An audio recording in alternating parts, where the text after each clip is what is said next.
दोस्तों, उम्मीद है आप लोग अच्छे से होंगे, आप लोगों की सेहत अच्छी होगी और अगर आपने मेरे कुछ वीडियोस देखे हैं, आपको पसंद आए हैं तो कृपया उन्हें लाइक कर दीजिएगा और इस चैनल को सब्सक्राइब ज़रूर कर दीजिएगा ताकि समय-समय पर आपके समक्ष नए-नए वीडियोस आते रहें। दोस्तों जैसा कि हमने ऑलरेडी एक 3 लीगल क्वेरी सेशंस बनाए जा चुके हैं। हम उन हर लीगल क्वेरी सेशन में क्वेरिस्ट की जो लीगल क्वेरी है उनको लेते हैं और उनको सॉल्व करने की कोशिश करते हैं ऑनलाइन। और अगर इसमें अगर जो भी क्वेरीज के अलावा जो भी जितने भी व्यूअर्स हैं उनकी भी जो प्रॉब्लम्स हैं सिमिलर सिचुएटेड कंडीशंस में है ताकि उनको भी जो है कुछ हद तक बेनिफिट मिल सके। तो दोस्तों आज हम एक लीगल क्वेरी को लेकर आए हैं जो लीगल क्वेरिस्ट ने जो नीचे कमेंट बॉक्स में लिख के दी थी, हम उन्हीं लीगल क्वेरी को यहाँ लेकर आए हैं। नाम और उनके जो पर्सनल डिटेल्स हैं वो हम यहाँ डिस्क्लोज नहीं करेंगे ताकि एक जनरल लीगल क्वेरी बनाई जा सके। तो दोस्तों आइए हम लीगल क्वेरी पर गौर करते हैं क्या थी लीगल क्वेरी उनकी और देखते हैं लीगल क्वेरी को। सेशन नंबर 4 की लीगल क्वेरी ये है। उन्होंने बताया था कि लीगल क्वेरिस्ट ने ये पूछा था कि मेरे खिलाफ एक 498 की एक झूठी शिकायत 2010 में पुलिस स्टेशन जो सो जो भी जगह थी में हुई थी।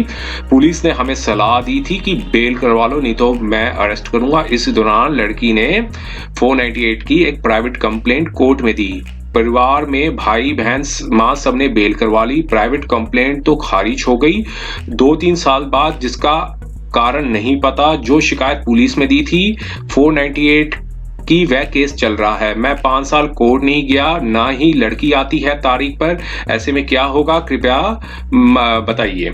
तो देखिए दोस्तों अब देख मेजॉरिटी लोगों की भी जो लीगल क्वेरीज हैं उससे भी मिलती जुलती रही होगी और होती होगी इसमें। तो आइए हम इन लीगल क्वेरी को पहले समझने की कोशिश करते हैं। देखिए इन्होंने पूछा, क्वेरीज ने पूछा कि एक पुलिस स्टेशन में कंप्लेंट डाली थी और उन्होंने कहा था कि एक बेल करवा लो। नेचुरली ये कॉजनेबल ऑफेंस होता है, इसमें बेल की बहुत आवश्यकता होती है। अगर एंटीसिपेटरी बेल ले लीजिए तो अब तो एंटीसिपेटरी बेल ही ले लेंगे, वो भी सफिशिएंट होती है। तो इन्होंने वो काम किया। अब इसमें बताया कि साथ में लड़की ने प्राइवेट कंप्लेंट कोर्ट में दी थी और सबने बेल करवा ली। प्राइवेट कंप्लेंट तो खारिज होगी 2-3 साल बाद, जिसके कारण का हमें नहीं पता चला।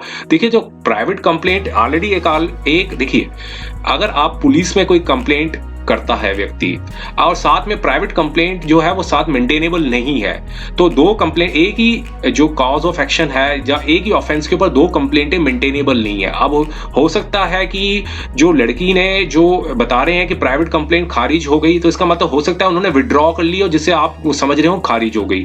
क्योंकि अगर कोर्ट ने देखिए प्राइवेट कंप्लेंट तब की जाती है जब पुलिस कोई आपकी कंप्लेंट पे कोई एक्शन ना ले।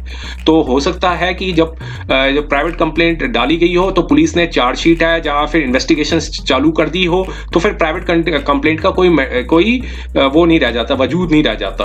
प्राइवेट कंप्लेंट तब की जाती है अगर मान लीजिए पुलिस आपको डिस्चार्ज कर देती या फिर पुलिस एक्शन टेकन रिपोर्ट में कह देती कि नहीं कोई ऑफेंस बनता है, तब फिर व्यक्ति के पास एक अदर ऑप्शन रहता है कि प्राइवेट कंप्लेंट करे और प्राइवेट कंप्लेंट करके जो है वो अपने एविडेंसेस को लीड करे।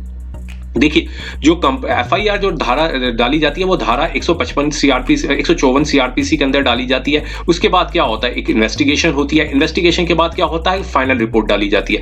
फाइनल रिपोर्ट होती है 173 सीआरपीसी में डाली जाती है। फाइनल रिपोर्ट जिसे हम चार्जशीट कहते हैं, उसी चार्जशीट के आधार पे मजिस्ट्रेट साहब जो है वो कॉग्निजेंस लेते हैं, फिर आगे ट्रायल जो है वो चालू होता है। और प्राइवेट कंप्लेंट में क्या होता है, प्राइवेट कंप्लेंट में पहले कंप्लेनेंट का एग्जामिनेशन होता है। कंप्लेंट का एग्जामिनेशन के बाद जो है फिर समन इशू किए जाते हैं। अगर लगेगा कि कॉजनेबल ऑफेंस किया गया है, चाहे मजिस्ट्रेट साहब पुलिस इन्वेस्टिगेशन भी करा सकते हैं 202 सीआरपीसी में। अगर लगेगा कि कोई केस नहीं बनता तो 203 सीआरपीसी में डिसमिस कर सकते हैं। तो यहां पर जो हो सकता है कि जो कंप्लेंट में दौरान ये निकल के आया हो कि ऑलरेडी पुलिस ने जो है वो चार्जशीट फाइल कर दिया या पुलिस इन्वेस्टिगेशन कर रही है तो प्राइवेट कंप्लेंट जो है उस मामले में वो है विड्रॉ कर ली गई होगी। हो सकता है इस ग्राउंड पे डिसमिस कर दियो कि जो ऑलरेडी का जो पुलिस के पास है इन्वेस्टिगेशन है वो पेंडिंग पड़ी है या फिर चार्जशीट फाइल कर दी है। तो ये इससे ये नहीं कह सकते कि खारिज हो गई हो सकता है कि उन्होंने विड्रॉ कर ली हो इसकी, क्योंकि चूंकि आपके पास एक ऑर्डर नहीं है तो आप कुछ क्या कमेंट नहीं कर सकते। मोस्ट प्रोबेबली यही चीज रही होगी कि उन्होंने जो कंप्लेंट है वो विड्रॉ की होगी ताकि जो पुलिस ने एक ही ऑफेंस के ऊपर ऑलरेडी एक इन्वेस्टिगेशन चालू कर दी थी या चालू कर दी होगी और या फिर चार्जशीट फाइल कर दी होगी। तो फिर दोनों चीजें साथ मेंटेनेबल अवेलेबल नहीं रहती है।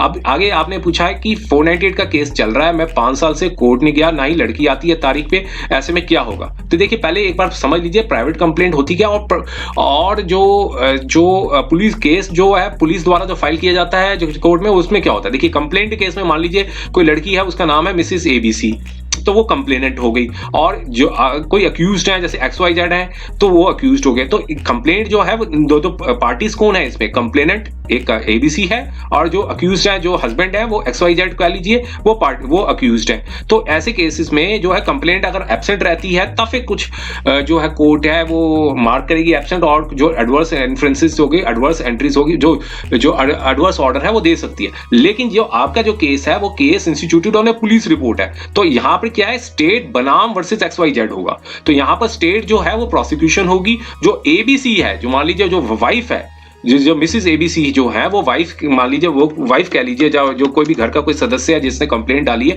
तो वो सिर्फ एक प्रोसिक्यूशन विटनेस के तौर पे रहेगा, वो कंप्लेनेंट नहीं रहेगा, वो प्रोसिक्यूशन उसकी सिर्फ आइडेंटिफिकेशन सिर्फ प्रोसिक्यूशन विटनेस के तौर पे रह जाएगी, और उसकी जरूरी नहीं है कि वो हर कोर्ट ऑफ हियरिंग डेट पे आए या ना आए।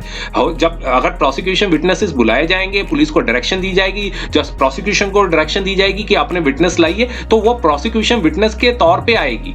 तो इसलिए जरूरी नहीं कि उसको हर डेट ऑफ हियरिंग में आना है। तो अगर आप ये सोच के बैठे हैं कि वो आ नहीं रही है तो मैं भी नहीं आऊंगा, तो ये प्रॉब्लम आ जाती है। इसलिए बहुत जरूरी बन जाता है कि आप अपनी कोर्ट में जहां भी केस पेंडिंग पड़ा हुआ है वहां पर जाके अपना पूरा अपडेट पता कीजिए, क्योंकि अगर आप नहीं जा रहे हैं, क्योंकि आपने बेल ली हुई है, अगर आप बेल लेने के बाद नहीं जा रहे हैं तो हो सकता है नॉन बेलेबल वारंट ना इशू हो गया, और हो सकता है कि जब कोई भगोड़ा होने का भी इसको चांसेस हो सकते हैं, कोर्ट ने कहीं भगोड़ा तो नहीं साबित कर दिया, लेकिन मैं नहीं कह रहा हूँ, चांसेस होते हैं। अगर पुलिस ने रिपोर्ट में दे दिया कि वो विटनेस अवेलेबल नहीं है, या फिर कोई मतलब जो अक्यूज्ड है जिनको समन इशू किया गया या वारंट इशू किया गया वो अवेलेबल नहीं है, तो सेक्शन 82 सीआरपीसी की भी प्रोसीडिंग्स है वो चालू हो जाती हैं। इसलिए बहुत जरूरी है। वैसे उम्मीद नहीं लगती कि कुछ किया होगा।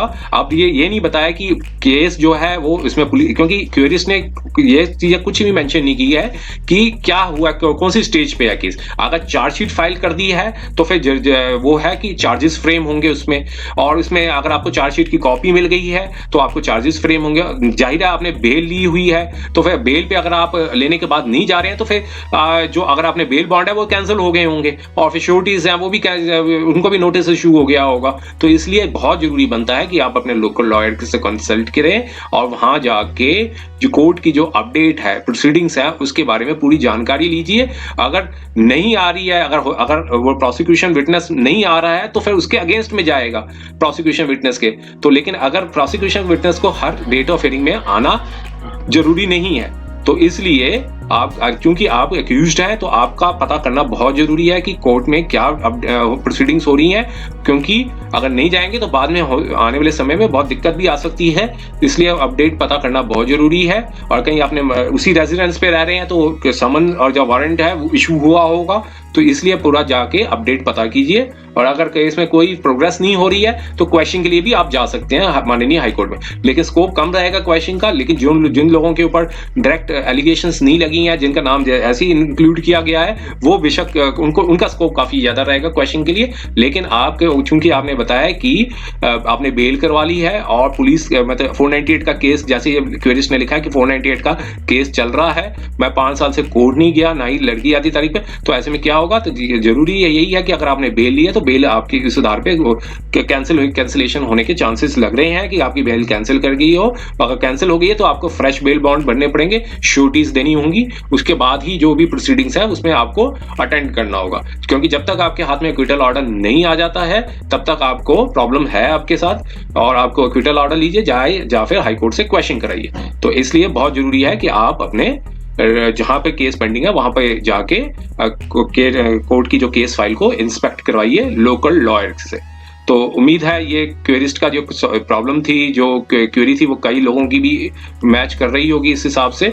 अगर ये क्वेरी, अगर आपको ये वीडियो पसंद आया है तो कृपया उन्हें लाइक कर दीजिएगा और इस YouTube चैनल को सब्सक्राइब कर दीजिएगा, ताकि समय समय पे आपके समक्ष नए नए वीडियोस आते रहे। अगर किसी भी क्वेरिस्ट की कोई भी क्वेरी हो तो नीचे कमेंट बॉक्स में लिख सकते हैं, हम उनकी जो लीगल क्वेरी है नेक्स्ट जो सेशन होगा, replies to the legal query session होगा, उसमें उनकी ज्वेलरी को लेंगे। समय देने के लिए बहुत-बहुत धन्यवाद।